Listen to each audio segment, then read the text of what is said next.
Hello, everyone. Welcome to Record Club. I was going to say it's the first one of the year, but I technically recorded the Roxy Music one before we went on break.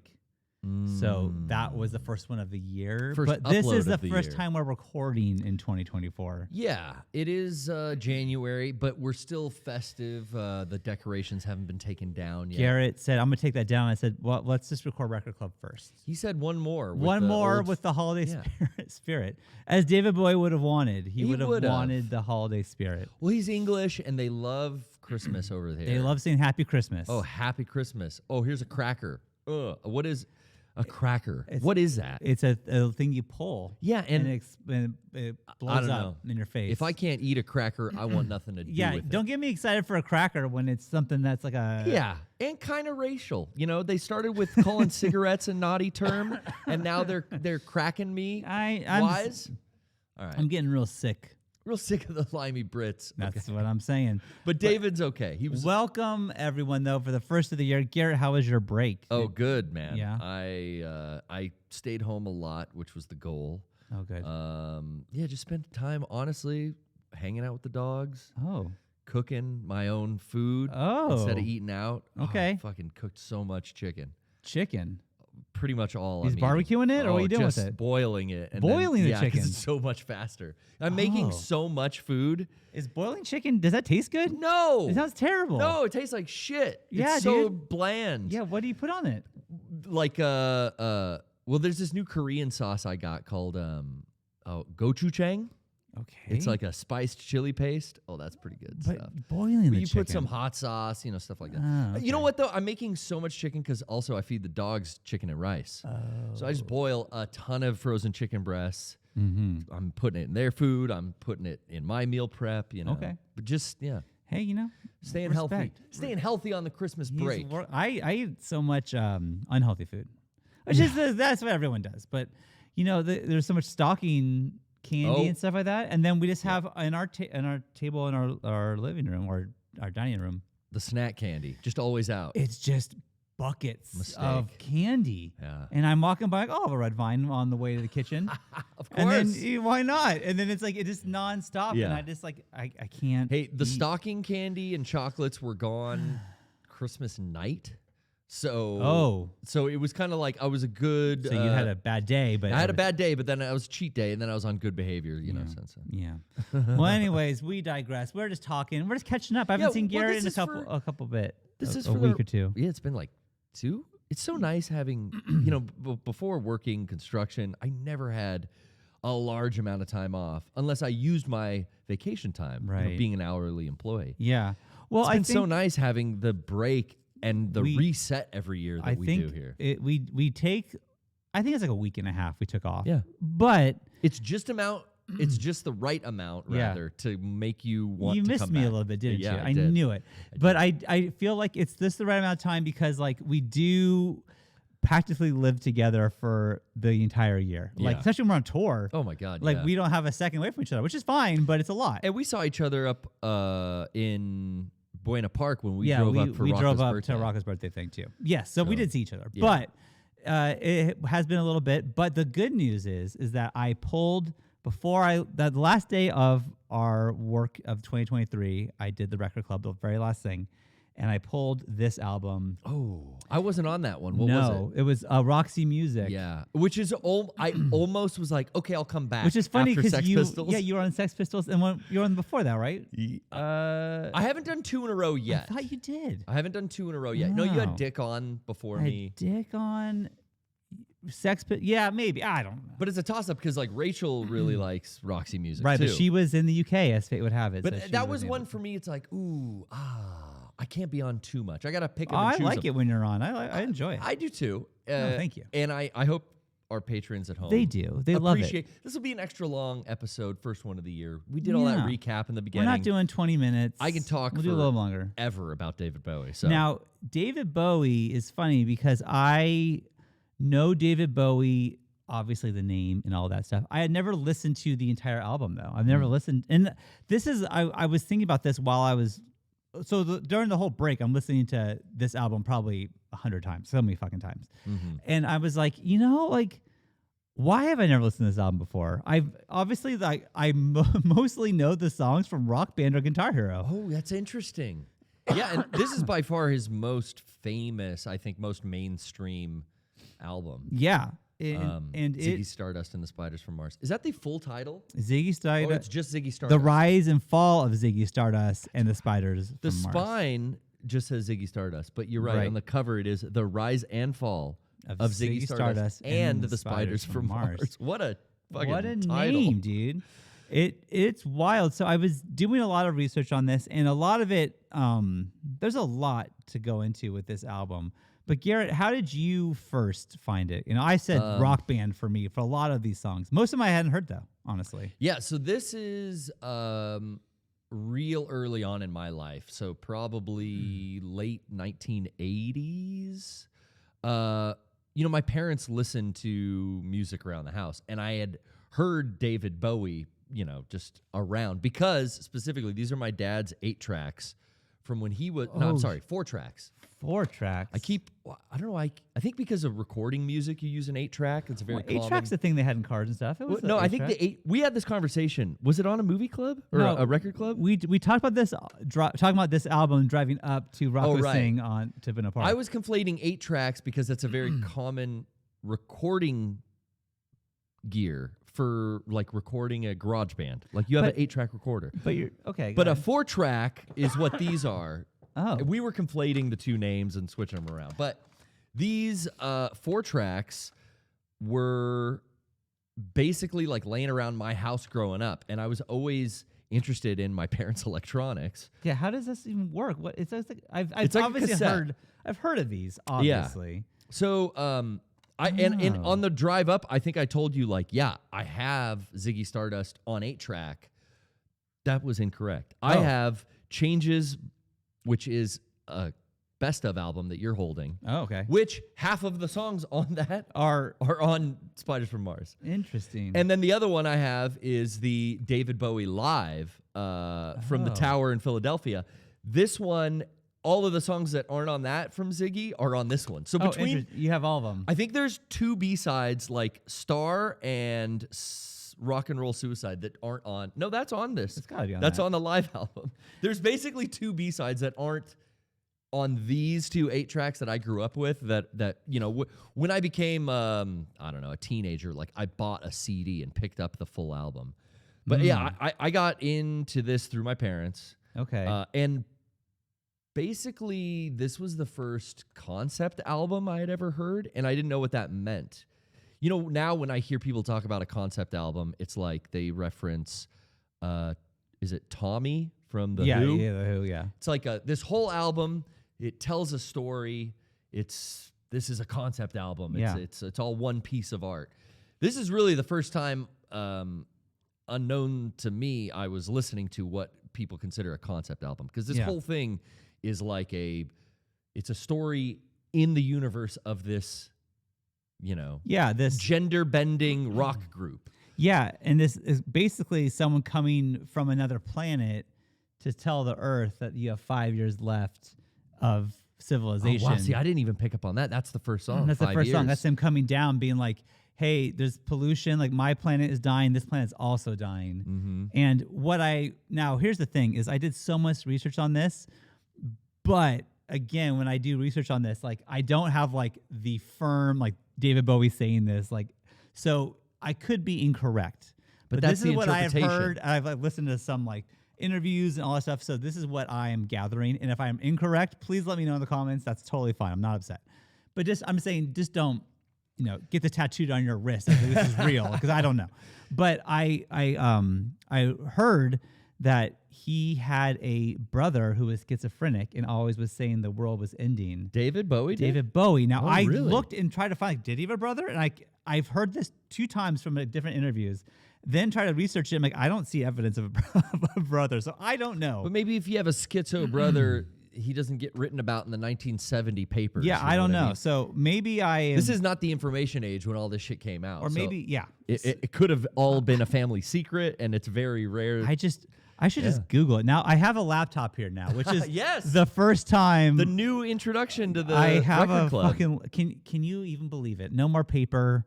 printing. We're not wasting any more trees. I'm giving this a shot. With maybe I'll hate it. I don't know how. No, I think you're gonna you think I'll like it. You're a fan. I'll vamp while you look that up. Okay, did David Bowie have a brother? So you asked real quick, just going back, like how do the 4 tracks work? Yeah. So essentially, like a cassette deck. Well, actually, honestly, mine looks a lot like a Nintendo Entertainment Center with wood grain on the sides. Oh, really? So the one I have is still my parents' old one, and yeah, I would stick this in, and it sticks out halfway like a fucking Nintendo cartridge sometimes would. Oh, yeah, okay. So yeah, I would see that. And then it's in like that 70s show. I remember like that. So then there's a button on the player where you can select one of the 4 tracks.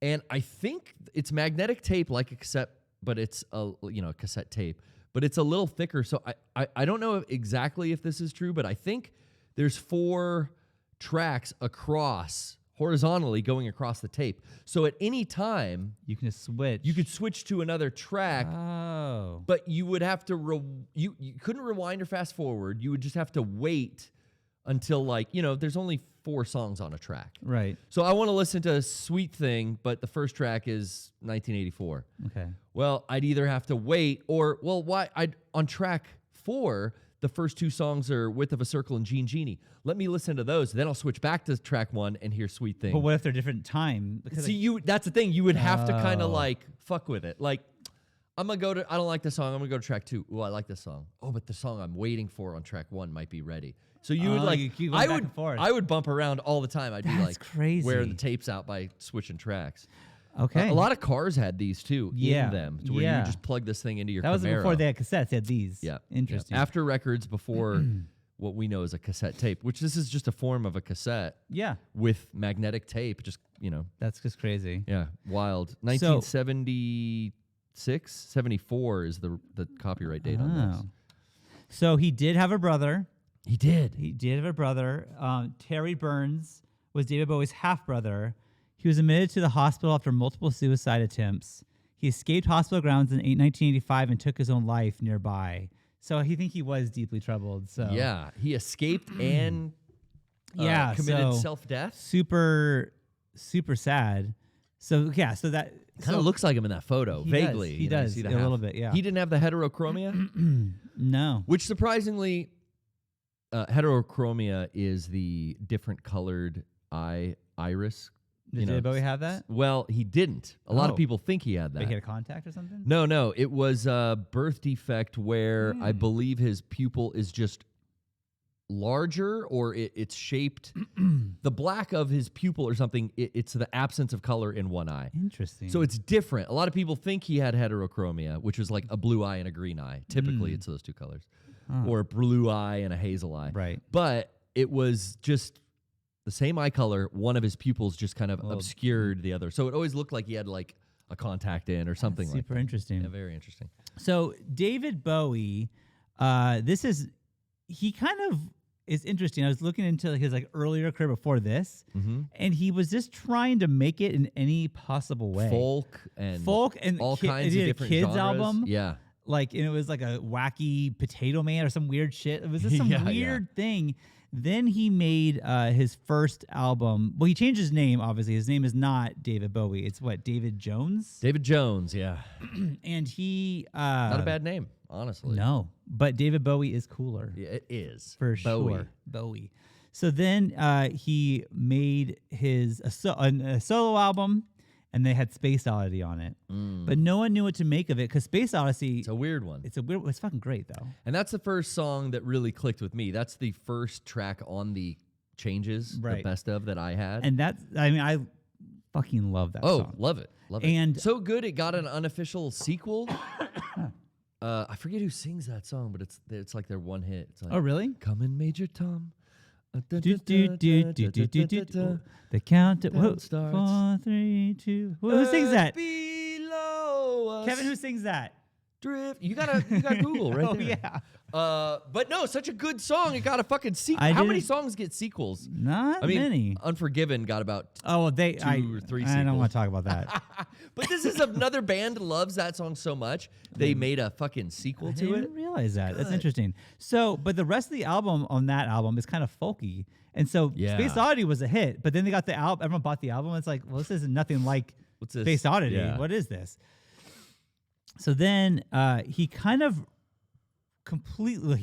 he completely reinvented himself, but he was like super into like mime shit and like dance and performing, and like he was really into like, he hung out with like Andy Warhol in the New York scene, you know, like he was just but he was always trying to make it. He's a consummate artist of the time, just like everything you think of an artist being. This dude was a fucking artist. And so he really was just trying to like not be known as the one-hit wonder who made Space Oddity. Right. So then he came up with this idea to be a character, and like there are already a couple glam rock things kind of popping up in the UK, but he just like wanted to completely like envelop this idea. Mick Jagger might have been wearing some tight pants, but nothing like this had hit the scene yet, where he's truly an androgynous alien. Right. And like, you know, there's even an interview he did as Ziggy, and he says like, oh yeah, I'm gay.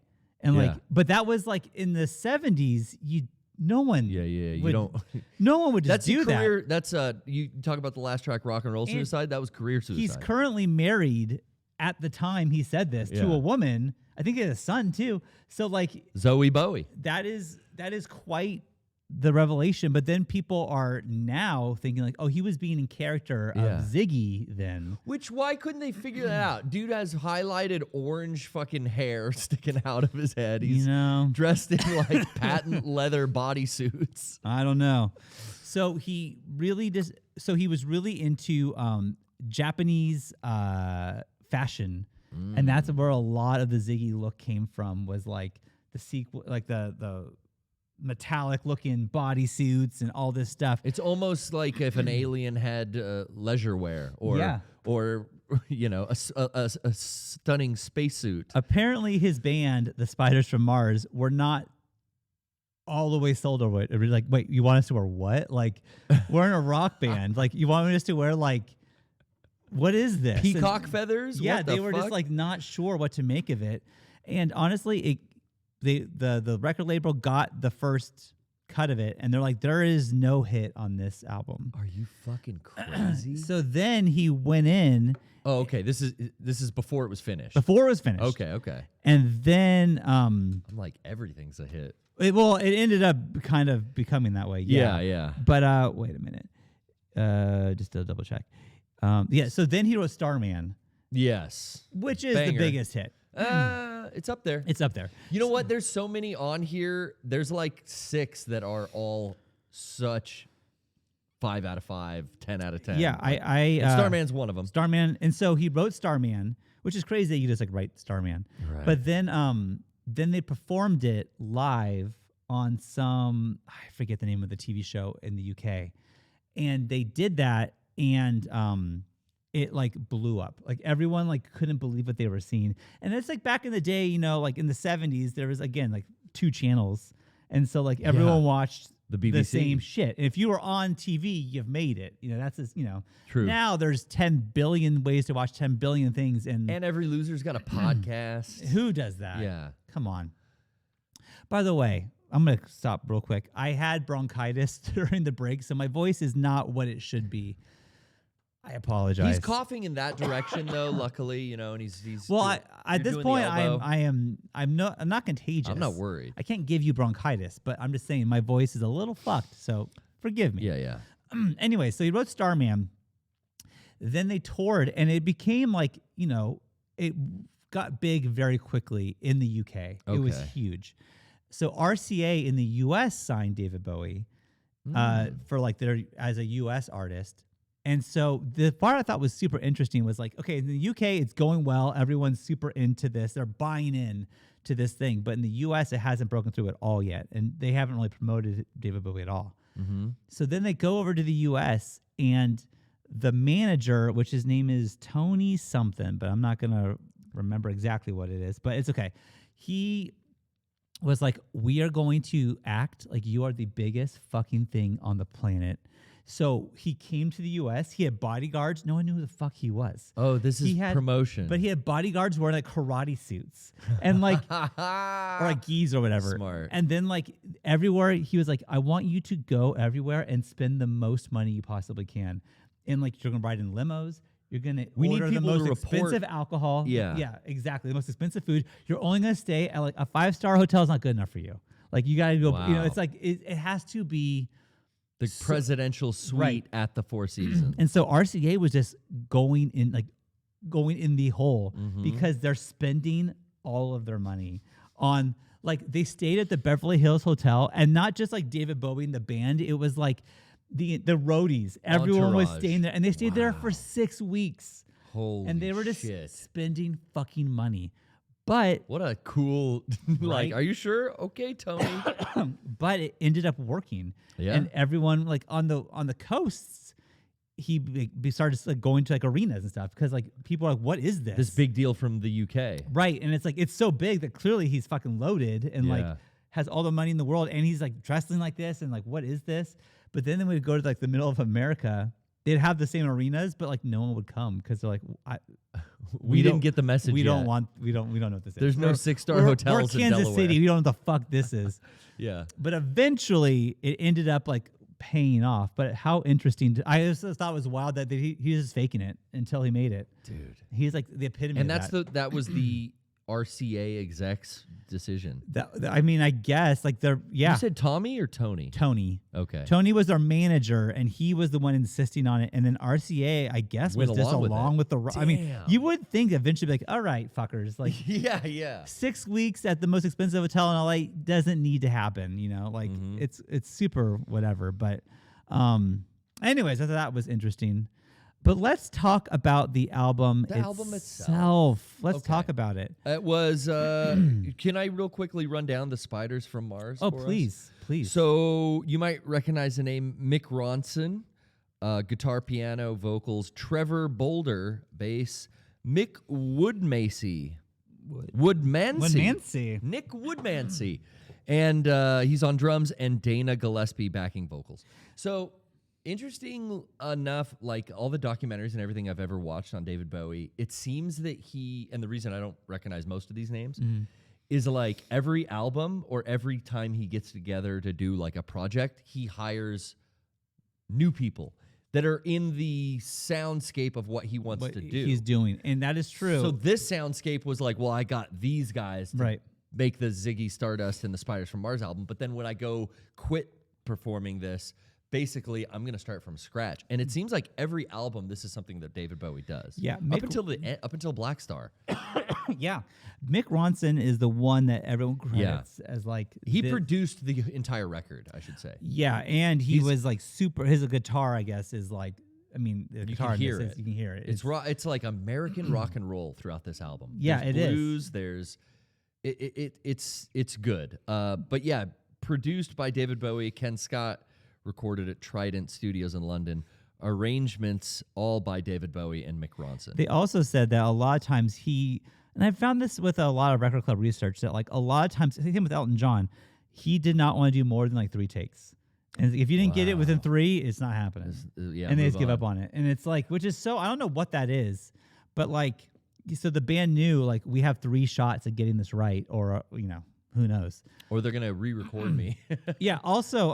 that wasn't as easy back then, too, with studio equipment. No. Because they're recording on tape. Yeah. And the band found out that they did not get paid very well for being the Spiders from Mars. Well, it probably wasn't until it exploded that they went like, oh, shit. Even then, they weren't, like, because David got all the money. Like, he wrote the songs, but, like... Had them play. They like, there's a interview I read where one of the guys was like looking at a magazine and saw a Lamborghini, like, oh God, I wish. And it's like, why don't you just buy that? Someone else said that. It's like, I can't afford that. How much do you make? And he's like, well, I make this. It was like 3 times what he made. He's like, what the fuck? Why? Oh, they're both in the band. Yeah, but and they're like, oh shit. So it's like and that's kind of like when they realized that, and they went to David Bowie like, hey, we want more money.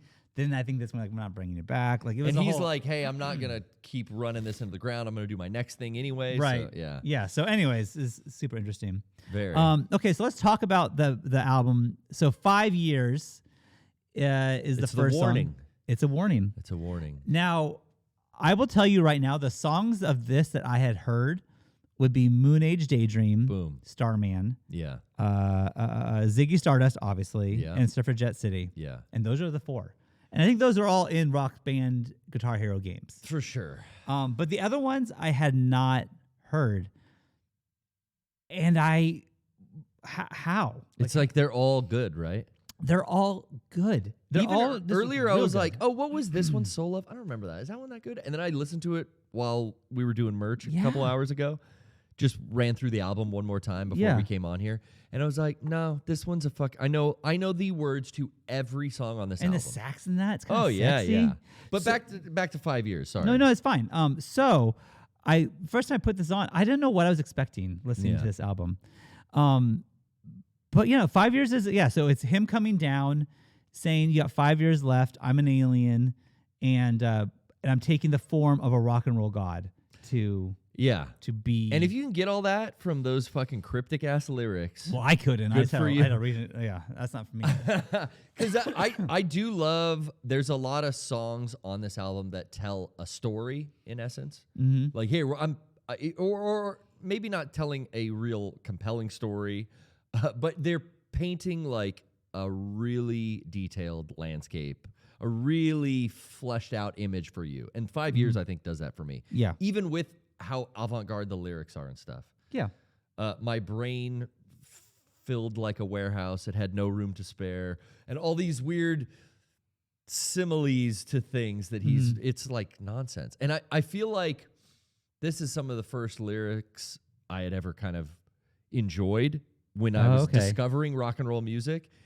And it makes sense to me because like my favorite band arguably is Nirvana. Right. Kurt Cobain's lyrics are like the same thing. They are just kind of nonsensical. Like nonsensical. It kind of like these words rhyme and the sounds are right, so they're here. Mm-hmm. But what is the fucking Or they're story? almost like wrong on purpose. Like Yeah. we could plant a house, we could build a tree. Like Yeah. you don't have to. That doesn't make any sense. But I also get what you're doing. Yeah. Like that's like classic like Kurt Cobain writing style. And all the tall, short people and all the fat, skinny people. Yeah. And it's like, what is he talking about? Right. But I like that kind of just, I don't know, nonsensical lyric writing. I can see that. I can see the comparison there. I was also going to say that I was going through my record collection that I've mentioned before many times on the show, where I got records from Rocco's dad and my dad. And I'm like, do I have this album? Like, I don't know. My dad was never into David Bowie, which is why I never listened to this as a kid.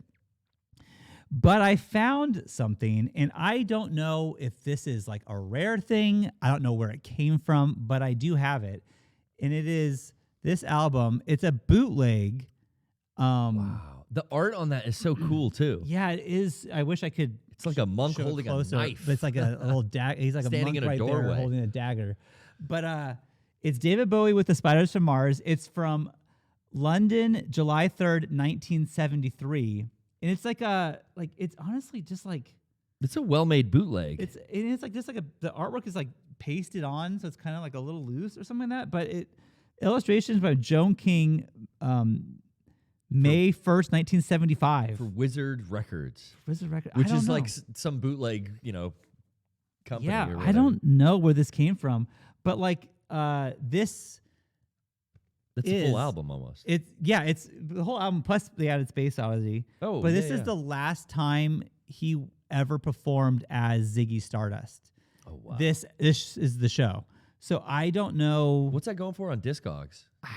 I checked it on Discogs. I was able to find it. You did. Could not find what it was worth. Yeah, it's maybe that. I looked on eBay. I couldn't find it. Yeah. So I have no idea. Maybe if someone else knows where they could. He's got the only one. I don't think that's the case, but I listened to it. It's pretty cool. But anyways. Yeah, it sounded good. It was good quality. It's good quality. Yeah. And again, like, where the fuck did I get this from? Rocco's dad, maybe? I don't know. So then let's move on. I'm all over the place. But let's go to Soul Love. And then we talk about the sax. Love. It's good. It's sexy, this song. It's sexy. Yeah. And that's the thing is a lot of older people were not into David Bowie because he was too sexy. Yeah, he's like wearing tight pants. He's like got curly pretending hair. to like go down on Mark Ronson while he's playing guitar. He's got makeup on. He's like licking Mark Ronson's guitar during he's playing it. It's like, yeah, it's weird. Yeah, a lot of dudes didn't wear makeup in 1973. It is not the norm back then, for sure. And so, yeah, this is a very sexy song, Soul Love, but a good song. But yeah, that sax in there, and it's jazzy. But then Moon Age Daydream. And it builds.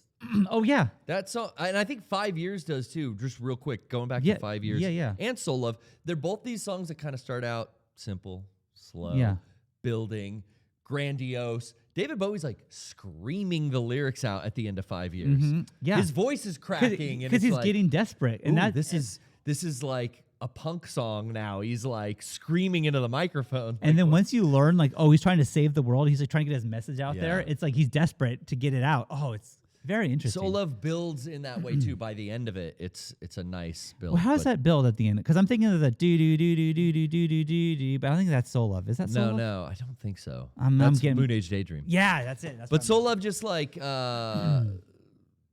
it just I'm having trouble thinking of it now too because you put the other one. In my head. Sorry. But it's one of those that starts. It starts very simple. Soul Love. And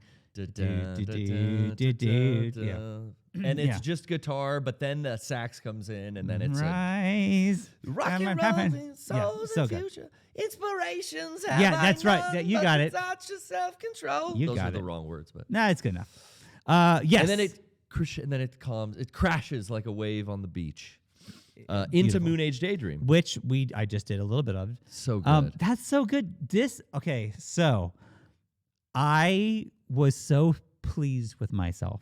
Yeah. Because I was like, thank God before I went on this break, I picked this. What if I hated this album? Or what if it was an album like I got like, the Clash Sandinista, not to go back to harp on that again.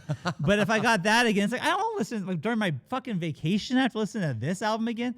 This was just a fucking treat. It was a treat. I'm just listening to this, like driving everywhere, going to the holidays. I'm just like so happy that because everything, I'm like, this song fucking rules. Oh, this song, it fucking rules. Like, it just keeps, it's just really good. Moon Age Daydream's great. Starman, of course, is a great song, which I already knew and loved because of Rock Band. I don't know if you have more to say about Starman or Moon Age Daydream. Well, Moon Age Daydream, I want to say, is the first just 10 out of 10 banger on the album. The first, like, oh, this could be top 100 songs. This could be included in there. Yeah. And I think there's a lot of them, but this is the first one. Moon Age Daydream. It was just psychedelic. There's a lot of effects on his voice too. Yeah. In the bridge, he's like, freak out, freak out, freak out, freak out, far out, far out, far out, far out. And I'm just like, wow, echo. I'm not, it's fucking wild, Something as simple as that, but I had never heard this kind of, thing before. Yeah. Because, again, I'm not exaggerating when, like, David Bowie might be some of the first music I heard when I was a kid, and Michael Jackson. Right. It was, like, the stuff my parents were into. Right. But there's such a psychedelic feel to this song, and it was, in my opinion, huge. But not that many people, it's not it's not Ziggy Stardust. It's not the album title. It's not the titular song. No, but it was, I think, and I hate that it got a boost from being on the Guardians of the Galaxy soundtrack. Oh, but it was, I feel like, another big needle drop. And I hate, can I say for go ahead, say all it. intents and purposes, I hate the fucking term.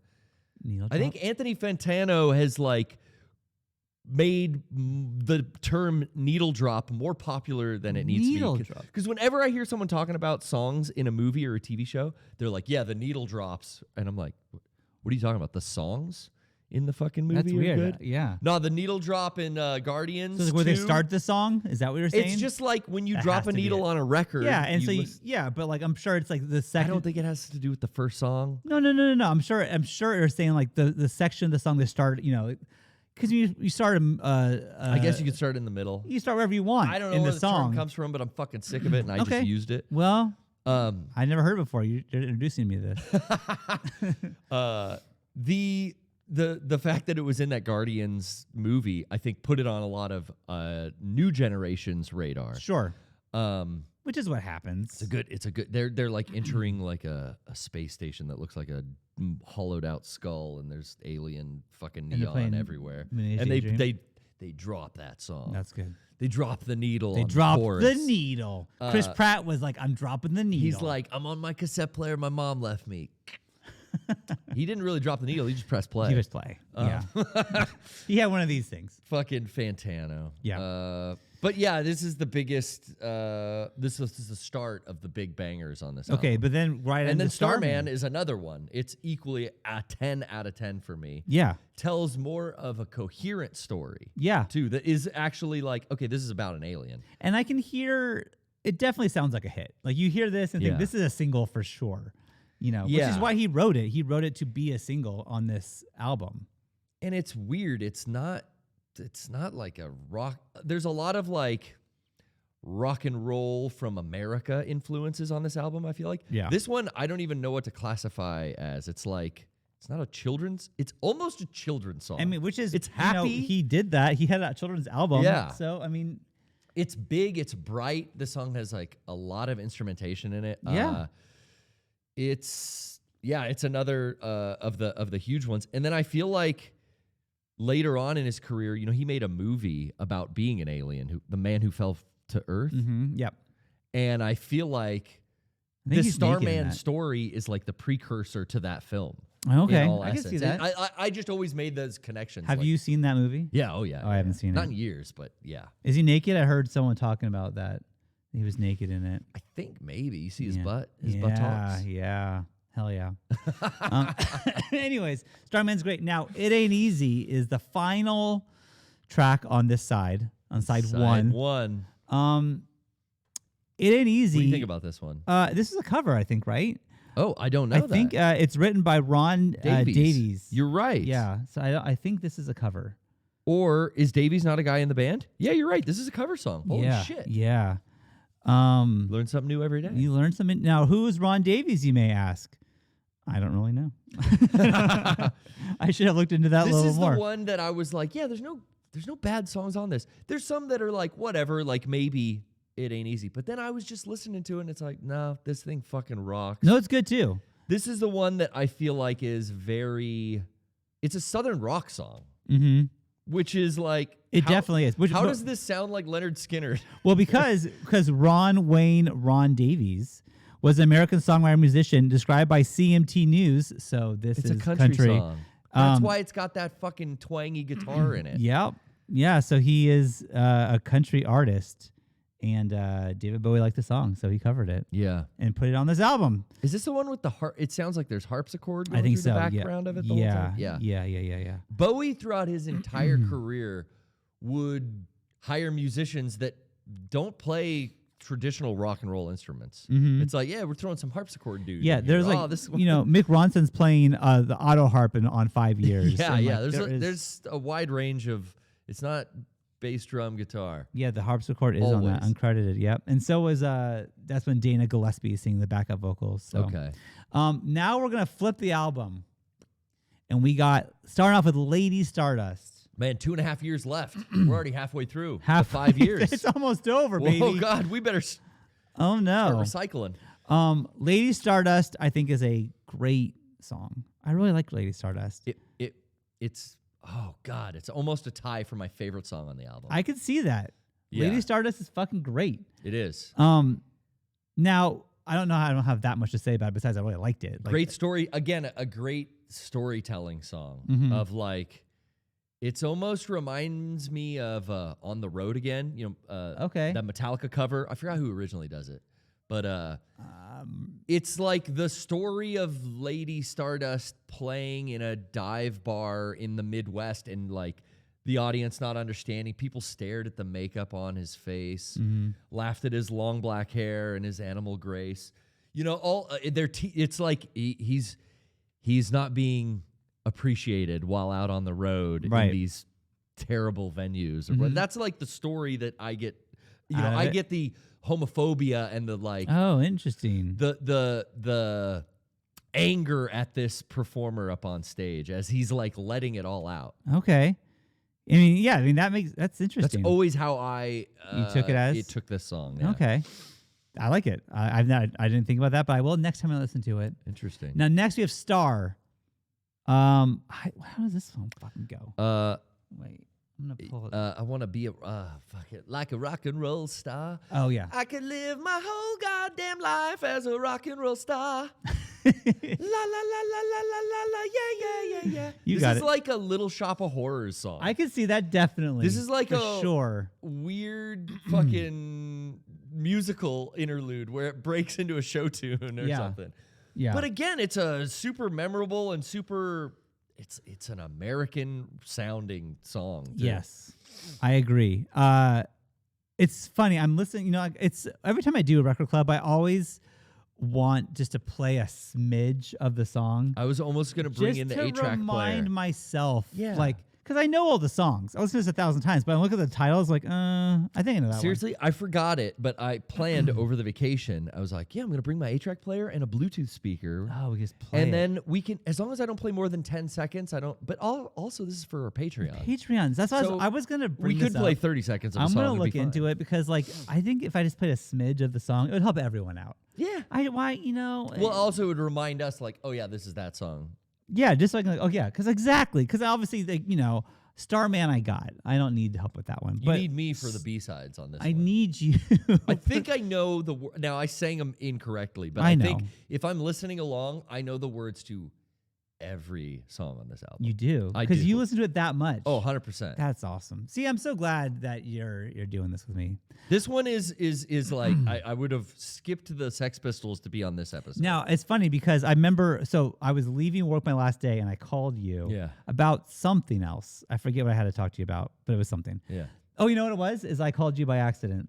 Yeah, Sean's the only one in 2024 who still butt dials people. I have mentioned this before in the podcast. I'll mention it here. If you go to my contacts and go to favorites, I'm up there. Garrett's on the list. Thank you. But where is he on the list? It's a longer list. I have, my kids. That's already random.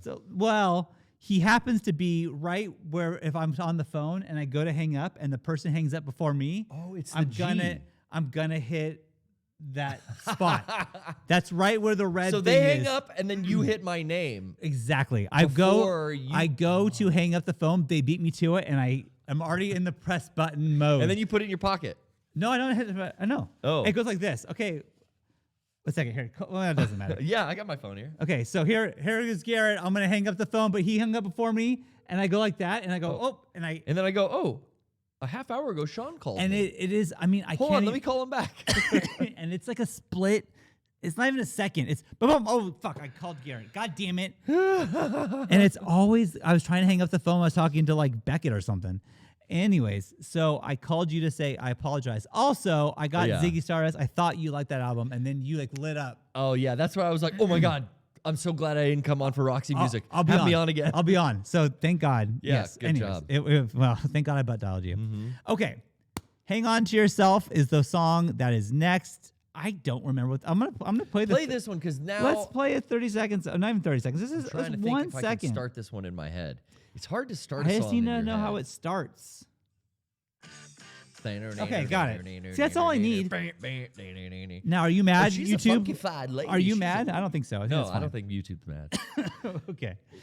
But anyways, this is where they drop the name about the spiders from Mars. Right. We're the spiders from Mars. Oh, come on. Oh, come on. It's like an Elvis song. You really got a good thing going. Yeah, it definitely is a 50s rock vibe.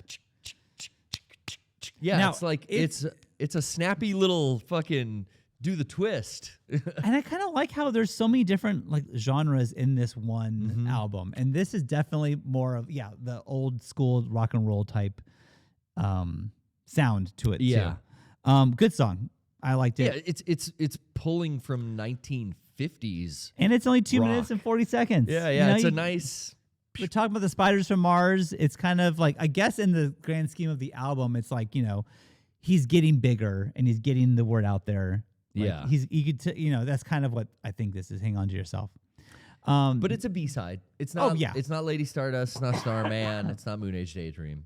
Agree. Next, we got Ziggy Stardust. I mean, what do you say? What do you say? What do you say about this? Now, here's the thing. I was thinking like the final 3 songs on this album, Ziggy Stardust, Suffragette City, Rock and Roll Suicide. Like, what a way to fucking end an album. That's a little crazy. Almost. I'm telling you, these are, again, like, along with Lady Stardust, Moon Age Daydream, and 5 Years, they're just like perfect 10 out of 10 fucking rock songs for me. Yeah. I love all of those songs equally. I really couldn't. I do have a favorite. We're getting to it. Okay. But I think that's because it was like the first one I ever heard. But Ziggy Stardust is arguably the biggest song on the album. That's the most familiar one. That's the first song I played on Rock Band or Guitar Hero. Yeah. Gothic legends, Bauhaus, do a cover of this that is honestly, when I realized, like, okay, the biggest goth band in the world covered a David Bowie song, which one did they cover? They covered Ziggy Stardust. And then I look at, like, they released that in the early 80s. So they covered a 5-year-old song. That happens so frequently. This thing was such a classic that it was being covered already in 5 years. I've done a couple where the song 20. wasn't even officially out there yet, only the single, and then someone else releases the cover. It's so weird how that's think a thing. This is on a list somewhere as one of the top covered songs. Ziggy Stardust? Ziggy Stardust. I could see that. It's way up there. For sure. Okay, next we got Suffragette City. Suffragette. This is your favorite? My favorite David Bowie song. Because I feel like this is the first one I heard on these 4 tracks. And I just, again, it's like it paints this picture of this rock and roll future city to me. As my little child brain was like, what is he saying? When something gets in it? That's what my sister thought. Yeah, when something gets in it. Ooh, ha. And I was just like, no, Lacey, it's Suffragette City. Something gets in it. That's not hilarious. When something gets in it. But both of me and my sister listening to this with our parents when we were kids. Yeah. Dancing around the house. Like, this was just like a fucking fun rock song about a rock and roll city in the future, I thought. Like, and you're probably imagining some, like, he's doing falsettos. Oh, ha. He's happy about this. Yeah, song. you're like imagine like Blade Runner, like rock and roll. I knew it. It was like I'd imagine this like heavy metal cartoon type, that movie, Heavy Metal. Yeah. This future city of shining silver and chrome, and there's like keys. And everyone's riding around on like hover bikes. Yeah, Suffragette City just sounds cool. Suffragette City is a fucking dope song. And that guitar riff in the beginning, that yeah, it's really good. And then finally, Rock and Roll Suicide, which is about the death of Ziggy Stardust. And he sacrifices himself, and the audience has accepted he is a god, and they rip him apart. And it's very Jesus Christ. It's very Jesus Christ. Yeah. And they rip apart. I think this could be one of my favorite songs on the album. I thought it was so good. I love a sad song. Yeah. And then this one, it kind of like, it kind of starts sad and then it builds to a melancholy kind of emotion for me. Yeah. But this one's really fucking good. But it's him like sacrificing himself to get that message out, to try to save the world and just everyone know. And then, the crowd turns on him, and then they just take him. They all want a piece of him, which is kind of what happened to the real, to David Bowie as Ziggy Stardust. Like, they wanted more and more, and he's like, I'm done dressing up like this. He became Ziggy Stardust. And like, he was portraying a rock and roll god for a year and a half while he was on tour. Yeah. And then people bought into it, and then he became super successful, and then started really thinking that he was this being. Like, he started becoming Ziggy Stardust. And I think that scared him because of stuff with his half-brother. And like, he was really, so on this. Well, he probably didn't want to get kind of pigeonholed again like he did with Space Oddity. True. And he's like, I can't get pigeonholed into this character now. And he was losing himself. Like, he thought, like, I deserve everything I'm getting. Like, I am the best. I need to get back to England where Iman, well, he wasn't married to Iman at this point. He's married to his first wife. I think so. Yeah.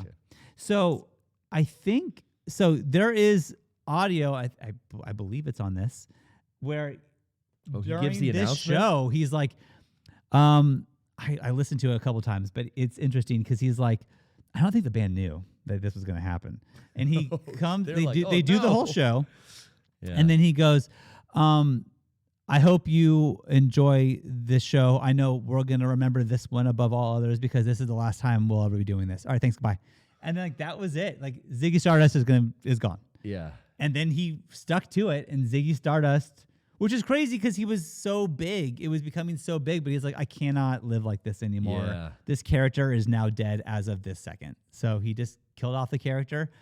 And then after this song too, which is the death of of the character in song form. He does Rock and Roll Suicide, performed it, and then was like, okay, goodbye. The lyrics in this song too are just like so slow and poetic.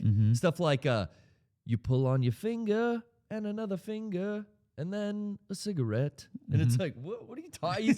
He's so morose, and he's like, oh, it's ending. Yeah. I love this fucking. I think that is them pulling off a finger and pulling off another finger because they're taking him apart is what he's saying. I think. Wow, look at that. Even deeper. I don't know if that's true or not, but that's what I took that as. So that is Ziggy, the rise and fall of Ziggy Stardust with the Spiders from Mars. I will read what Rolling Stone had to say about it, and then Garrett and I will talk about our rankings of this. What did Jan Winters and his pack of crew say? This I always give shit to Rolling Stone owner. This album documents one of the most elaborate self-mythologizing schemes in rock. As David Bowie created the glittery Masonic? What is that? Messianic? Messianic? I don't know. It's like Messiah. But there's more words after. There's more letters after that. Alter ego Ziggy Stardust, well hung and snow white tan. The glam rock that Bowie made with guitarist Mick Ronson is an irresistible blend of queer, sexy pop and blues power, with enduring tracks like Hang On to Yourself and Suffragette City. The anthem Ziggy Stardust was one of rock's earliest and best power ballads. I consider myself responsible for a whole new school of I don't know. Pretensions. Who wrote this shit, Jan? Well, you gotta hire someone who speaks English. That's this word I probably would have got, but it was split into two on the page, so my brain was not handling that. That's all right. But we said they know who they are. Don't you, Elton? Just kidding. No, I'm not. I consider myself responsible for a whole new school of pretensions. Bowie said they know who they are. Don't you, Elton? Just kidding. No, I'm not. He's talking shit on Elton. Elton, by the way. There's a song on here that sounds like an Elton John song. The one with all the piano. Oh, yeah. Is that So Love? I can't remember. Elton John has been on the record as saying he fucking loved David Bowie, and he was super into it. Elton John's a fucking saint walking on this earth, and he loves every musician. It's true, but he keeps current with me. You know, I know he does. I care about music today, and this geriatric motherfucker is. Still he loves music. Oh, Cardi B's album just dropped. I better pick it up. You know, I do think, and he messages new artists and is like, can you fucking imagine? Hey, you get an email from fucking Cardi or from Elton John. I'm just thinking, like, obviously you know this, but 9 Inch Nails made the song Hurt, and then Johnny Cash covered it. Yeah. And I love the story of Trent Reznor getting that phone call, like, hey, Johnny Cash wants to cover your song. Like, what do you even say to that? It's like please? Johnny Cash wants to cover my song? My song? Me? Yeah. Me? Like, how do you be that person That's where it's crazy. Like, Elton John's on the phone to say that your album's good? Like, wait, what? That's crazy. So, yeah, Elton's great. Okay. Now we're going to talk about quickly. What if Trent Reznor and Atticus Ross were like, Mega64, we'd like to option Gamers of the Night for a movie project. You know what? I would say, okay. Hey, Trent, if you're watching, you're allowed. I know, it's like that. For me, it's like, you want to cover Gamers of the Night? Yeah, like, wait, what the fuck? You want to put that in the Girl with the Dragon Tattoo Part 2, Girl on Fire? Thank you for making that, because that first movie was so good. It was, and please make another one. They're not going to, but I really like that movie. Does the Dutch ones already exist? I know. I can't watch that. Not as good. Okay. All Along the Watchtower. Oh, the song was 40. The song. This is high up there, too. High up there. And this is the Jimi Hendrix version because the Bob Dylan one is just not. The Bob Dylan one. Now, interesting enough, Bob Dylan was one of the reasons why Jimi Hendrix became a musician. Wow. Because Jimi Hendrix fucking loved Bob Dylan, but was always subconscious of his voice. And then thought, well, Bob Dylan can do it, and like I love it. Well, if he can fucking sing. Well, if he can sing and I like it, then I can sing. And so now it's interesting because I've read a lot of these songs. It seems like they come together. Even like when Howard Stern interviews artists, like the main song is like, oh, how long did it take you to write it? I don't know, 15 minutes. It's always like that shit. It just came out of you, right? Yeah. This was the opposite of that. This took Jimi Hendrix months and months and almost became like an obsession. Hey, this song. I can understand that because I will say, trying to cover another artist's song is for me 50 times harder than just making up a song. Right. Maybe that comes from me, who's not a musician and isn't really that versed playing musical instruments. So me trying to put together a puzzle that it has to go together this way. Right. I don't know how to do it. Right. Because I can't play that on the guitar. I'd have to look it up and then learn how to play. But I can just fucking fart something out. Right. Oh, here's this fucking... And you can't really mess it up. Yeah. Also, if you... Yeah, because no one knows it's not... Oh, this isn't... It's supposed to be like this. No, this just didn't exist before. And also, if you love the source material... Yeah, you really don't want to do the pressure. An injustice, right? Yeah, and I think that... So he said that... When did Bob Dylan write? I don't know when the... Let's see. I have it... It's so nice having a laptop. My goodness. It was released in 1967. 67. The original. Now, when was the cover released? Because I'm thinking, like, what if it again was like, 5 years later, this fucking song got covered? It's maybe it was that much of a hit. Maybe he recorded it in 74 or something. No, I don't know exactly. But still, pretty. I mean, could you imagine? Like, what's a song that came out like 66. 5 years ago? I think it was 2 years after Bob Dylan. I think. Can you imagine a band covering like, I don't know, what's a banger from 5 years ago? Well, you know what? I will Sigh. No one's covering Gangnam Style. But I got bad news, dude. That was 12 years ago. See, yeah. I got to pick something. But you know what I was thinking is the White Stripes covered "Walking with a Ghost" like a year after Tegan and Sarah did that song. I remember being like, it was something like well, that's weird. They're covering this song, but I think they just. I was walking with a good song. ghost. It's a good Yeah, song. it is good. Yeah. Bob back to Jimmy. Yeah, or so back to Bob. Well, back to both. So he spent, I guess, Jimi Hendrix became like obsessed with the guitar solos in this, and he could not figure out what he wanted it to do, and so he recorded it, for months and months and months and months and months until finally he was like, I guess I'm happy with this one. I guess, but like there's so much going on, and this song, to me, is like, well, I've heard this song a trillion times. Mostly, I feel like in Vietnam. Every Vietnam movie, bro. But there is a weird thing that happens in my brain with this song, and I'm curious if this is YouTube. Probably not. Probably I'm the only person. Yeah. And I hope this will make sense why I think this. In my head, it goes all along the watchtower, and then it goes straight to "I'm the man in the box." No, wait, what? From Alice in Chains. Now you're thinking that makes no fucking sense. And it doesn't, except for the fact that there was a commercial that ran on TV of like, buy this CD of like the greatest rock songs. Oh, Time Life presents something the best like rock that. songs. And they would just play smidgens of each song. So that would always come on after the little clip of Jimmy? It would Jimmy, and then it would go straight to that Alice in Chains clip. Because I'm going like, Prince has kept the view. All along the watchtower, Prince has kept the view. Which I don't think is the actual lyric. I don't Prince? I don't think he's saying Prince. I don't think so. But Jimmy is classically misinterpreted by the common folk when it comes to his lyrics. Like, excuse me while I kiss this guy. Yeah, you know, like right. it seems like Jimi Hendrix just has a lot of like misheard lyrics. Maybe. Well, this one is But only what's Prince's "Kept the View"? I don't actually don't know know what it is. But anyway, so this got me. I don't know why I still think of like the mid '90s CD commercial that would always play it like on E at night or after Howard Time Stern or Life something. fucked you up. I don't know, but I always in my head.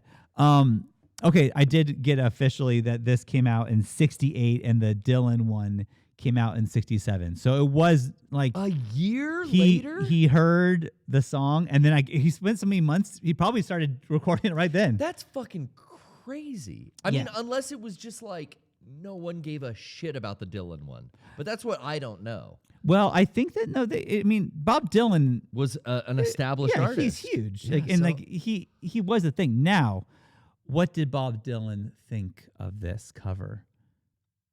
Do you have any guess? We were talking about Prince. He's keeping the view, and I know he famously hated when bands covered his music. Mm-hmm. Some artists are uptight about that.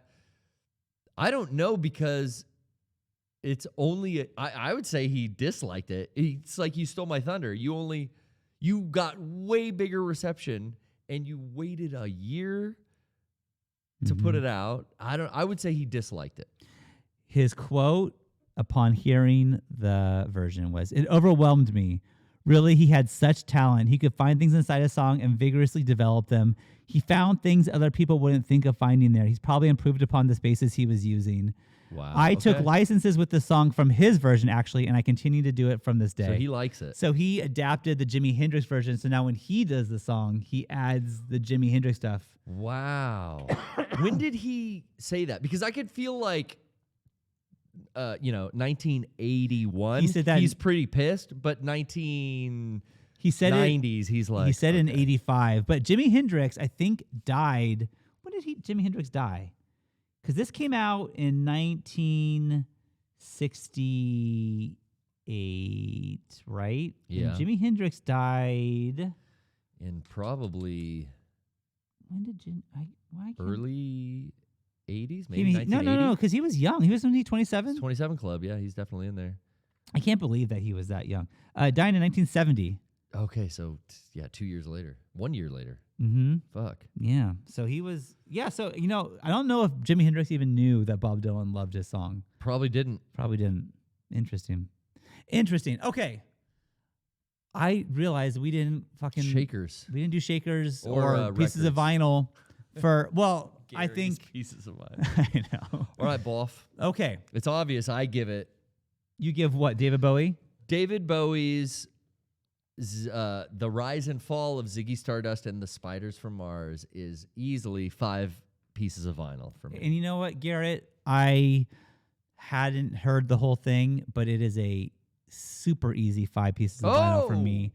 I am thankful that I picked this album. This is the reason why I do this show, is to find albums like this, which I knew about, but had never actually listened to.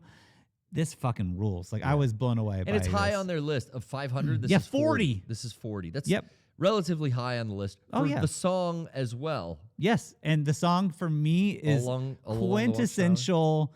You want to make a Vietnam movie, you better get this fucking song. That's a 5 for me too, this song. 5 pieces of vinyl. Yeah, this is 5. It was a great week. The guitar, bronchitis aside, great week for the music. The guitar work on Hendrix's solos. It's funny that he just was racking his brain over how he wanted to do it, because I can't imagine it being better than just like, I know, it's signature Hendrix, like all the whammy bar shit and all the just it's so cool. I don't know how you make those noises with a guitar. It's the epitome of cool. And you know what? I don't think I've listened to nearly enough Jimi Hendrix. I know he'll be on this list, and I'm excited to get to that. We're like the experience. Yeah, like his album. I haven't heard it. Yeah, so I don't think I have either. And I was, I was talking. So I was taking Lennon to dance class, and I was talking to her about this song, and we were listening to it together. And then, like, when I hear the real versions, but listen to the Bob Dylan version too. Yeah, and she's like, it's so different, and it's like it is so different. The fact that he was able that's why I fucking love covers though. Yeah, I do. Covers, I dig them. I dig it. Anyways. I mean, look at Sweet Dreams, Marilyn Manson doing that. I love that cover. And it's so different. I even love when he does Tainted Love. I think that's a good cover too. Yeah, that's a good one too. Yeah. But Tainted Love even not as good. It fit the genre. The original almost fits the genre though. Yeah, but Sweet Dreams does not. Sweet Dreams did not. No. Okay, let's pick a new album, Garrett. Let's pick it. The first pick of 2024. Do I get to do the honors? Please again? do. Feel around. Oh, this bag's getting lighter. We've almost gotten through 10% of it. Oh, high up. Whoa. The highest on the list I think you may have ever. Whoa, I got a pretty high one. What we got? 6. 6 is pretty high. 6 is. Have you gone higher than 6? I think I gotten 3 once. I got the Beatles Abbey Road. Wow. Okay, Abbey Road was 3. That was 5. That was 5. That was 5. Okay. Hey, Garrett. What? I don't know what you're doing next week. What is it? I don't know. I hope. If you can't do it, that's fine. But we got. Oh! We got Nirvana. Nevermind. You picked. See you guys next week. What are the odds of that? How many? How are you doing this? I don't think I have enough room on my area of the desk for the props I'm bringing in. How in the next world week. are we doing this? Okay. You know, I own this album, Nevermind, on cassette tape, vinyl record, CD. I have the DVD making of the album. I have there's a great documentary on making of the album where the artist, I believe it's which is it? Is it? I can't remember his name right now. Albini, Steve Albini? I don't remember. Anyway, takes you through track by track and Kurt didn't want to double his voice, but then I'd have to tell him, hey, John Lennon did it, and he'd fucking. He'd acquiesce, and here's what that sounds like. And he pulls all the music down, and you just hear Kurt's vocals doubled. Oh, fuck. And then Chris is doing background, and here's Dave Grohl doing back. So next episode's going to be long, guys. Sorry ahead of time. Buckle up, everyone. I can't believe you did that. That's amazing. That's. I mean, of all albums for you to choose. And at the beginning, for you to choose. At the beginning, I said, I've never been on back to back. And you made sure that was going to happen. Right. I've 2 albums I can't imagine. And then the song is doesn't matter. Marvin. Sorry, Marvin. Marvin Gaye, What's Going On, which is the #1 song. We did a Marvin Gaye song too. Yeah, we did. We talked about his dad. Yeah. Well, we're talking about what's going on next, but mostly we're talking about. I can't believe that. It's so funny. Nevermind by Nirvana. Check it out if you haven't heard it, and we'll see you next week. We'll be here, me and Garrett. We'll see you. You want to join the David Bowie online community? Yeah. It's the first artist-supported music community on the internet. The first one? When I bought this CD, when did I buy it? This also was remastered at Abbey Road Studios. Wow. When they did the digital remaster of the album, Abbey Road Studios did it. Dang. And that was 1999 is when I purchased this. That's funny. There's an ad in here for put this CD in your Windows, Macintosh, or join the coolest ISP on the planet. Dude, I think it still is the coolest ISP on the planet. I think that's the case. Cool. Hey, we'll see you next week, everyone. Goodbye.